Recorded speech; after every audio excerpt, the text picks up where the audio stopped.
도우시고 인도하여 주셔서 모든 연약하고 안타까운 기도 제목들마다 응답과 은혜로 가득 넘치는 이 아침 변화될 수 있도록 인도하여 주시옵소서.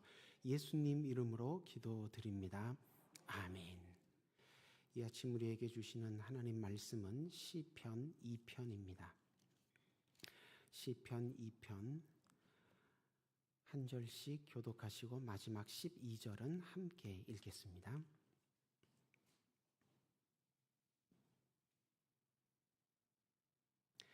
어찌하여 이방 나라들이 분노하며 민족들이 헛된 일을 꾸미는가?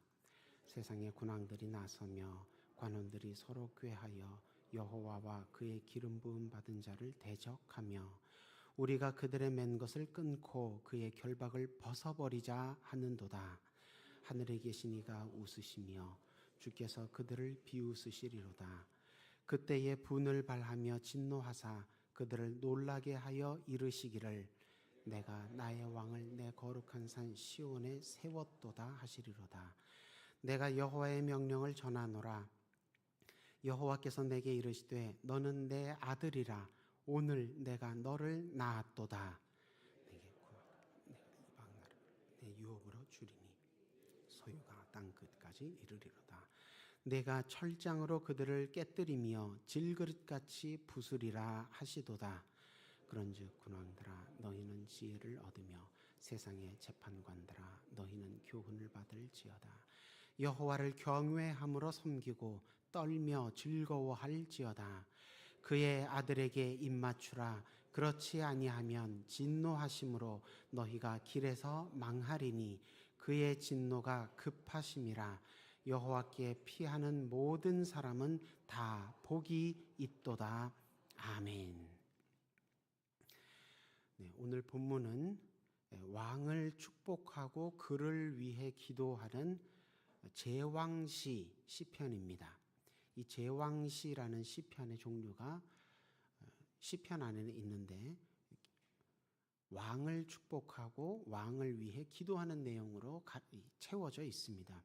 특히 오늘 이 시편 2편, 이 제왕 시편은 그 왕이 새로 등극한 상황을 배경으로 하고 있기 때문에 대관식에서 아마 불리어졌을 것이다. 그렇게 추정을 합니다. 그래서 대관식 시편이라고도 불리어집니다. 이 제왕 시편들은 얼핏 보면 왕을 주인공으로 삼아서 왕을 높이는 것 같지만 그렇지는 않습니다. 제왕시를 포함하여서 성경에서 모든 성경의 책들에서 찬양받으실 주인공으로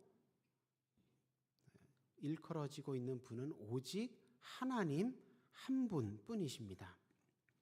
이 제왕시편에서 왕을 높이는 이유는 그 왕이 그 자체로 고귀하거나 찬양받을 만하기 때문이 아니라 하나님께서 그 왕을 세우셨기 때문입니다.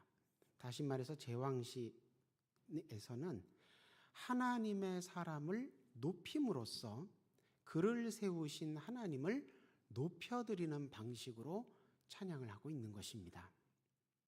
그런데 오늘 본문은 세상의 왕들과 관원들이, 즉 세상의 지도자들이 하나님과 또 하나님께서 기름 부어 세우신 자를 향하여 분노를 하고 악한 꾀로 대적하고 있다. 이렇게 고발하며 시작하고 있습니다. 하나님께서 기름 부어 세우신 사람을 뭐라고 부릅니까? 메시아라고 부릅니다. 구약에는 이렇게 메시아들이, 소문자 메시아들이 많이 있었습니다. 하나님께서 기름 부어 세우신, 특별하게 사명 주어 세우신 왕이나 제사장이나 선지자들, 이 사람들이 다 기름 부음 받아서 세워졌기 때문에 메시아. 근데 예수님과는 달리 소문자 메시아라고 할 수 있지요. 이런 사람들이 있었는데 이 세상의 지도자들이 여기서는 그 왕을 상대로, 하나님께서 세우신 왕을 상대로 오늘 본문 보니까 분노한다 이런 표현이 나옵니다. 이 분노한다는 히브리 단어 라가슈라는 이 단어는 화를 내는 상태만을 뜻하는 것이 아닙니다. 종이 성경 가지고 계신 분들과 작은 각주의 작은 글씨로 이 단어는 소란이라고도 번역될 수 있다. 이렇게 표기가 되어 있는데 이때 소란도 그냥 이렇게 그냥 사람 마음을 눈을 어지럽히는 소란 정도가 아니라 우레, 천둥번개를 뜻합니다. 그러니까 세상의 지도자들이 하나님께서 세우신 왕을 상대로 분노하였다. 그냥 단순히 화를 내는, 감정적으로 화를 내는 정도가 아니라 혹은 그 왕의 눈을, 심기를 어지럽히는 정도의 소란스러운 말썽을 피우는 정도가 아니라 천둥번개와 같이 그 왕을 대적하였다. 이런 뜻입니다. 그러니까 왕을 망가뜨리려 했다. 이런 뜻입니다. 그래서 라틴어 성경에서는 이 단어를 폭풍이나 혹은 폭동을 뜻하는 투물루스라는 단어로 번역하기도 했습니다. 또 이 세상의 지도자들이 하나님께서 세우신 왕을 무엇으로 대적하고 있습니까? 악한 꾀를 써서 대적하고 있다. 그렇게 고발하면서 시편 2편이 시작합니다. 왜 이방의 지도자들은 하나님께서 새로 세우신 이스라엘의 새로 등극한 이 왕을 축하해 주지는 못할 망정 이렇게 망가뜨리고 무너뜨리려고 한 것일까요? 그가 아직 이스라엘 영토 안에 기반이 튼튼해지지 않은 등극하지 얼마 안 되는 이 때가 이 세상의 지도자들이 보기에는 자기들이 이스라엘을 침략하여 정복하기 좋은 때라고 판단을 내렸기 때문입니다. 그러나 하나님은 이 세상 사람들의 욕심, 세상 사람들의 계획이 다 헛될 뿐이다. 그렇게 말씀하십니다. 왜 헛됩니까? 사람이 보기에는 그가 등극한 지 얼마 안 돼서 어린 왕이라서 부족하고 허약해 보일지라도 누가 세우셨습니까? 하나님이 세우셨습니다. 하나님이 세우셨기 때문에 하나님께서 허락하지 아니하시면 절대로 무너지지 않습니다.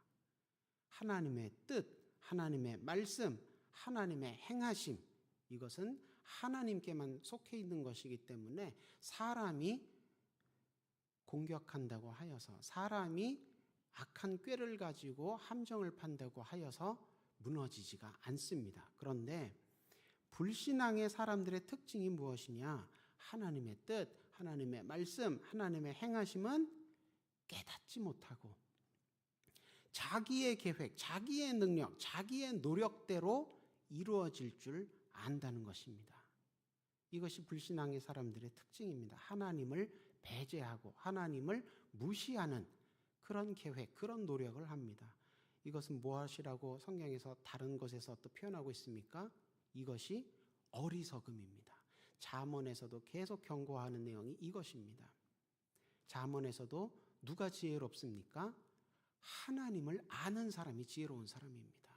하나님을 알고 믿는 것이 지혜로움이고 반대로 하나님을 모르고 무시하는 것이 그것이 어리석음입니다. 이런 어리석음에 대해서 하나님이 어떻게 반응하십니까? 오늘 본문 4절 보니까 그들을 비웃으십니다. 내가 세운 것을 내가 뽑고자 하느냐? 내가 붙들고 있는 것을 내가 넘어뜨리려 하느냐? 아, 헛되도다. 너의 노력과 너의 계획이 다 헛되도다. 비웃으신다는 것입니다. 세상에서 잘 되는 것, 높아지는 것, 다른 사람들보다 앞서는 것, 유명해지는 것, 위대해지는 것, 이 모든 좋은 것들은 다 하나님께서 주셔야 이루어지는 것입니다. 우리의 욕심으로, 우리의 계획으로 그렇게 되는 것이 아닙니다. 사람이 볼 때는 도저히 그렇게 되지 못할 것 같은, 아무리 생각해봐도 성공하지 못할 것 같고 이기지 못할 것 같아도, 그러나 하나님께서 함께 하시면 반드시 마침내 그렇게 되는 것입니다. 그래서 10절에 오늘 시인이 불신앙의 사람들에게 너희에게 배울 지혜가 있고 받을 교훈이 있다 이렇게 말하고 있습니다. 무엇이라고 대답합니까? 11절 보니까 하나님을 경외함으로 섬기고 떨며 즐거워해야 한다. 그것이 불신앙의 사람들이 깨달아야 할 지혜, 받아야 할 교훈이라는 것입니다. 그리고 12절 또 연이어서 뭐라고 교훈합니까? 하나님께서 세우신 왕에게 입맞추라. 메시아를 사랑하라. 하나님의 사람에게 순종하라. 그러니까 하나님을 믿으니까 그분이 보내신 하나님의 사람도 믿고 따르라는 것입니다. 이건 역시 메시아, 이 소문자 메시아들, 사람을 우상화하려는 것이 아니라 하나님의 사람을 높임으로써 그를 세우신 하나님이 높으시다는 것을 실제로 행하라는 뜻입니다. 그렇게 하지 않으면 말로만 하나님을 사랑합니다, 하나님을 높입니다, 말로만 그렇게 하면서 실제 행동에서는 하나님의 사람을 믿고 따르지 않는다면, 그러면 그것은 하나님께서 자기를 대적하는 것으로 간주하셔서 징계하시고 심판하신다고 경고하고 있습니다. 사람을 높이지 않아서가 아니라 그를 세우신 하나님을 높이지 않았기 때문입니다. 오늘 본문 시편 2편은 바로 앞에 시편 1편과 함께 전체 시편에 들어가는 대문 역할을 합니다. 시편 1편이 신앙생활 잘하는 사람과 잘 못하는 사람을 강렬하게 대조하면서 신앙생활을 잘 하도록 격려하고 응원하는 시편이었다면, 시편 2편은 그렇다면 신앙생활을 현실적으로 구체적으로 어떻게 하는 게 잘하는 건지를 알려주는 시편입니다. 하지만 안타깝게도 하나님의 백성으로 먼저 부르심 받았던 이스라엘 백성은 시편 2편의 이런 친절하고 상세한 가르침에도 불구하고 신앙생활을 제대로 하지 못했습니다. 하나님을 두려워하지 않았습니다. 하나님을 사랑하지 않았습니다. 하나님의 사람을 존경하지도 않았고 하나님의 사람으로부터 배우지도 않았습니다. 그 결과 어떻게 되었습니까? 망국의 징계, 망국의 심판을 받게 되었습니다. 이 하루를 시작하고 이 한 주를 시작하는 이 첫 시간에 본문 말씀을 붙들고 기도하실 때에 우리의 신앙생활을 점검하고 확인하면 좋겠습니다. 그래서 잘하는 부분, 하나님께 기쁨이 될 만한, 인정받을 만한 부분이 있다면 더 잘하도록 가다듬고, 또 부족해서 채워야 할 부분이 있다면 채우고, 고쳐야 할 부분이 있으면 또 고치고, 그래서 날마다 주님을 더 가까이 뒤따르고 주님께 더 기쁨이 되고 더 보람이 되는 그런 신앙생활을 하게 되면 참 좋겠습니다. 하나님께서 오늘날 우리에게도 은혜의 기름을, 성령을 부어주셨습니다. 우리가 현대의 소문자 메시아들입니다. 하나님께서 우리를 그렇게 세우셨습니다. 세우심 받은 바대로 귀하게 다 잘 쓰임받는 저와 여러분 되시기를 주님의 이름으로 축원합니다. 기도하겠습니다. 공로도 없고 자격도 없는 우리를 택하신 족속이요, 왕같은 제사장이요, 거룩한 나라요, 하나님의 소유된 백성 삼아 주신 주님, 말씀을 통해 우리의 신앙생활 가운데에 하나님의 놀라운 은혜와 계획이 담겨 있음을 다시 한번 깨닫고 확신케 하시니 감사합니다. 말씀에 힘입어 온전히 하나님께 초점 맞추고 하나님을만을 높이며 따르는 이 하루, 이 한 주 살아가게 하여 주옵소서. 주님 앞에 829번째 1000번째 믿음으로 심습니다. 쓰여지는 물질마다, 장소마다 하나님 나라가 크고 아름답게 세워지게 하여 주옵시고, 기도하며 심는 손길 주님께서 눈동자와 같이 지켜 보호하여 주셔서 30배, 60배, 100배 하늘의 열매로 갚아 주옵소서. 오늘의 모든 걸음과 행사를 주님 앞에 온전히 의탁하오며 예수님 이름으로 기도드립니다. 아멘. 하늘에 계신 우리